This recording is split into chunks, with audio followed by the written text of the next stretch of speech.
saturation is only a myth in networking. Actually, hindi siya totoo eh. Kasi bakit? Ever since na nagkaroon na ng Forever Living dito sa Philippines, way back 1991, hindi naman lahat ng tao nalipag nila eh. Hindi lahat ng tao nag-join. Sabi ko nga, ganito na lang kasimple. Kung pag-base mo mismo sa actual facts, okay, sa numbers tayo, ang member ng A-Global all over the Philippines is we have more than 300,000. Take note, ilan ang population ng Philippines? Aabot ng 90 million.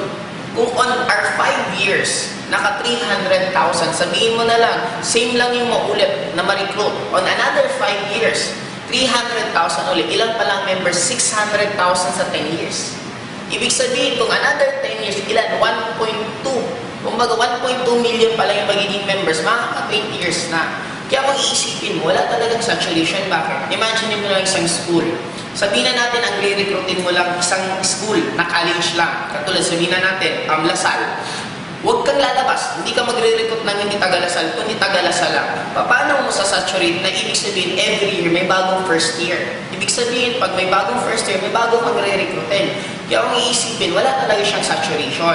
Sinasabi lang siyang may saturation kasi yun ang paminsan nagiging scapegoat ng mga ibang tao na hindi nagiging successful sa pag-network. Or ang iba, yun lang, nila, para hindi sila sumali. Pero actually, sa tagal ko na sa industriya ng networking, may mga namimit ako 50 years old na 60 years old na first time nila ma-recruit sa networking. Ito yung panong doon. Saan sila nabuhay?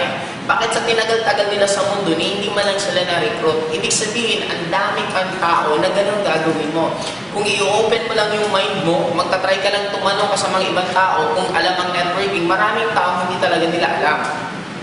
Ang clue, pag ang isang tao walang alam sa networking, pag nagsabi silang saturation, pag nagsabi silang una-unaan ng networking, ang kumikita lang nasa taas, yun ang mga symptoms na ibig sabihin, yung taong yun wala po talagang alam sa networking. Kasi sa dami kong kakilala, mga veterans na mismo sa networking, sila mismo hindi sila nagsasabi na una-unahan ng networking. Imagine mo sila na yung matagal sa industriya, sila pang hindi nagsasabi. Sino ang nagsasabi? Normally, yung wala talagang mga alam. Kaya careful kayo sa ganon. Paminsan, yung mga nakakausap nyo, wala naman talagang alam sa networking, nag-aalam-alaman